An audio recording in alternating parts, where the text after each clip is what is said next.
नन्ना है सारो डिंपल. मराठी मैंने क्या सीखा? माझे नाव डिंपल आहे. मैं गुजरात मध्ये रहतेच.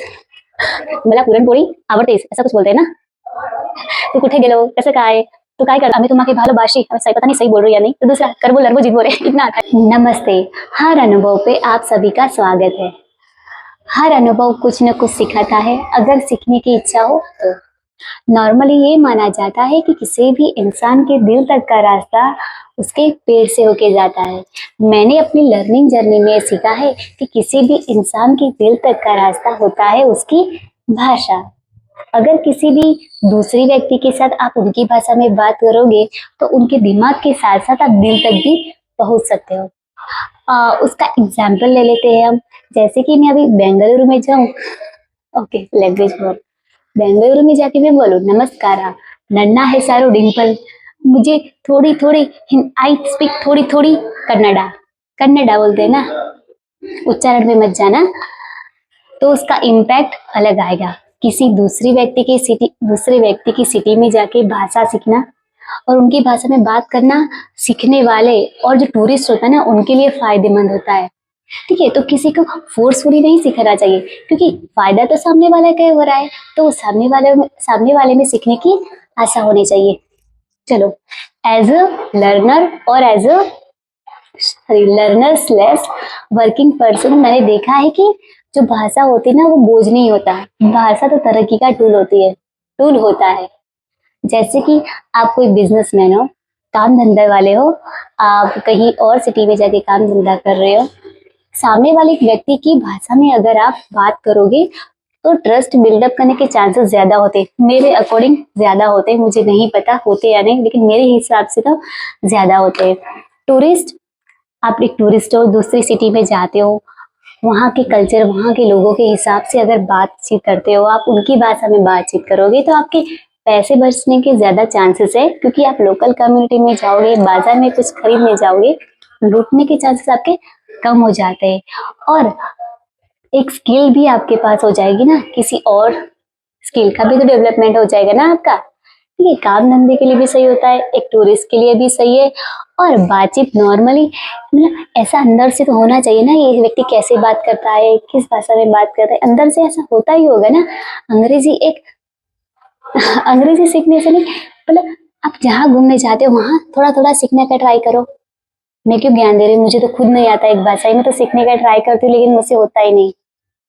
जैसे कि मैं अपना एग्जाम्पल देती हूँ.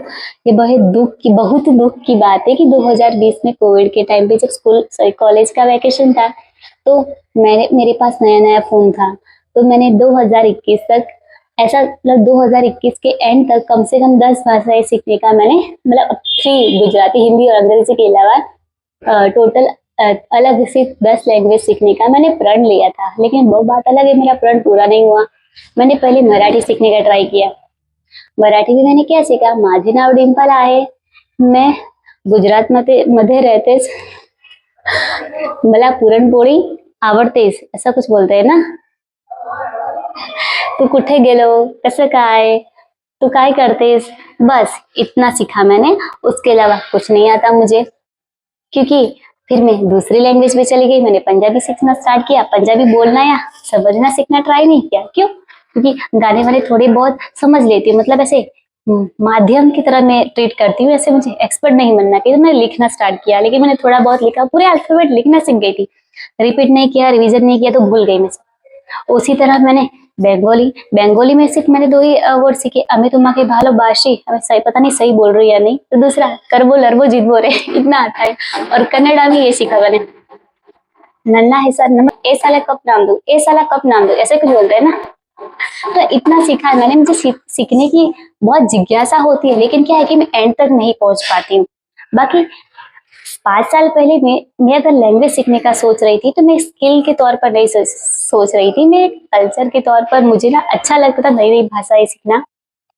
जैसे कि मारवाड़ी लैंग्वेज होगी तो मारवाड़ी लैंग्वेज मुझे समझ आती है. क्यों? क्योंकि जो घर पे जो लैंग्वेज बोली जाती है वो गौर बोली होती है. तो कहीं ना कहीं मारवाड़ी से इंस्पायर्ड है. तो मुझे सीखने की जरूरत नहीं पड़ी. लेकिन दूसरे सीखनी चाहिए ना. एक्सपर्ट नहीं बनना मुझे लेकिन थोड़ा थोड़ा सब कुछ 2-4 शब्द कम्युनिकेशन के तौर पर, काम धंधे के लिए, ट्रेडिंग के लिए एक सर्वाइवल के लिए जरूरी है। तो हमारे जो आदि मानव थे, मैंने सही बोला, सर्वाइवल सर्वाइवल व्हाटएवर, आदि मानव हमारे पूर्वज ने इसलिए तो लैंग्वेज का उद्गम उद्गम बोलते ना, लैंग्वेज का फाउंड क्या बोला था उसको, लैंग्वेज के फाउंडर थे ना हमारे आदि मानव लोग। सर्वाइवल के लिए थे, जिंदगी गुजारने के लिए थे, उनका आइडेंटिटी से कुछ लेना देना नहीं था। ये तो आती जैसे जैसे समय बीतता गया वैसे वैसे लोगों ने अपने ईगो पे ले लिया और उसको एक अलग ही रूप दे दिया है कि आजकल तो लड़ाइयाँ हो रही है। जैसे कि बेंगलुरु में जाओगे तो टैक्सी ड्राइवर्स द्वारा, पता ही है, नॉन कन्नड़ा स्पीकर के साथ क्या किया जाता है, वो सोशल मीडिया पे आता है। मुझे पता नहीं कितना सच है झूठ, लेकिन मैंने न्यूज चैनल में देखा है वो। दूसरा मराठा, कहा क्यों पीछे रहे, तो नॉन मराठी स्पीकर जब महाराष्ट्र में जो एम्प्लॉय आते हैं उनके साथ भी मैंने वो वाले वीडियोस देखे हुए हैं। सेम तमिलनाडु में हिंदी पे काली पोती जाती है, क्यों भाई? लैंग्वेज का मतलब कम्युनिकेशन होता है, वे ऑफ बिजनेस ट्रेडिंग के लिए वो जरूरी होता है, किसी कल्चर से रिलेटेड नहीं होता है। अच्छा है कल्चर से रिलेटेड बनना है वो तो अच्छा है, लेकिन ईगो पे लेने का क्या मतलब है इसका? भाषा हमेशा से एक माध्यम रही है। तो मैं अपनी बात करती हूँ, मेरे लिए बहुत दुख की बात है कि मैं दूसरे स्टेट में जॉब करती हूँ, वहाँ की जो भाषा है ना, मतलब गांव की बहुत छिवाड़ी की भाषा, मतलब आखिरी के गांव की भाषा, मोड़ा मोड़ी, मुझे समझ नहीं आता। वो जो आंटियाँ होती है, रिलेटिव्स आती है, पेशेंट के रिलेटिव होते हैं, वो बोलती है तो मुझे समझ नहीं आता है, तो फिर दूसरे लोग बताते हैं रिलेटिव्स कि ये बात करना चाहते हैं। तो क्योंकि यूट्यूब पे उनके वीडियोस इतने अवेलेबल नहीं है तो मेरे सीखने में इतना इंटरेस्ट नहीं आता है। वैसे मैं वीडियोस देखती रहती हूँ, थोड़ा थोड़ा समझ आता है, लेकिन मैं उनकी बातें समझ नहीं पाती हूँ क्योंकि तो लोग बहुत लोकल लैंग्वेज में बात करते हैं। मेन भाषा तो मैं सीख जाऊँ, लेकिन हर एक गांव की अलग अलग भाषाएं होती है, वो थोड़ा सीखना मुश्किल होता है। लेकिन हम कॉमन, जैसे कि एमपी में हिंदी चलता है तो मैंने हिंदी सीख लिया, हिंदी आता भी था पहले से भी, लेकिन यहाँ पे आके थोड़ा थोड़ा अच्छा वाला हिंदी बोलने लगी हूँ। क्यों? काम के लिए अच्छा है ना, काम के लिए अच्छा है, क्योंकि यहाँ पे सब लोग हिंदी बोलते तो हिंदी बोलेंगे, अब गुजरात में जाते तो गुजराती बोलो क्योंकि वो गुजराती बोलते हैं, राजस्थान में जाओ तो उनकी भाषा बोलो, ठीक, महाराष्ट्र में जाओ तो हिंदी बोलो, मराठी थोड़ा सीख जाओ। क्या है, भाषा ही तो सीखना है, वे ऑफ कम्युनिकेशन में एक लर्नर के लिए अच्छा होता है। लर्नर की तो बहुत अच्छी बात है ना कभी, कि आपको नई नई भाषाएं आएगी, किसी को फोर्सफुली मत सिखाओ। जैसे ड्राइवर्स लोग फोर्सफुली सिखा रहे कन्नड़ा, भाई क्यों सिखाना है, उनके लिए फायदा कारक है, क्यों सिखाना, उनके सीखने की इच्छा हो तो सिखाओ। वैसे ही मराठी लोग मराठी ऐसे थोपते कि तुम सीखो सीखो, क्यों सीखना है, उनकी मर्जी, फालतू में लड़ाई क्यों करनी है। लैंग्वेज का काम हमें जोड़ना है, लैंग्वेज ने हमेशा जोड़ने का काम किया है, लेकिन आप लोगों ने तो उसको तोड़ने, पहाड़ बना दिया है, तोड़ने वाला तोड़ के रख दिया है। आपके लाइफ में भी आपने कभी एक्सपीरियंस किया ही होगा कि लैंग्वेज से कभी ना कभी किसी ना किसी को फायदा तो होता ही है। और मैंने देखा भी है कि कभी कोई व्यक्ति मेरी मातृभाषा में मुझे पीछे से बोलेगा ना तो मेरी तुरंत पीछे ऐसे नजर नजर जाएगी। भाई कोई दूसरी लैंग्वेज में बोलेगा तो शायद मेरी बाद में नजर जाएगी जरूर, लेकिन बाद में जाएगी। ठीक है, तो इम्पैक्ट अच्छा होता है सामने वाले की भाषा बोलने का। तो अगर आपके साथ भी ऐसा कुछ हुआ होगा तो आप टिप्पणी बॉक्स में साझा कर सकते हैं। मिलते हैं नए अनुभव वाक्य में। बाय।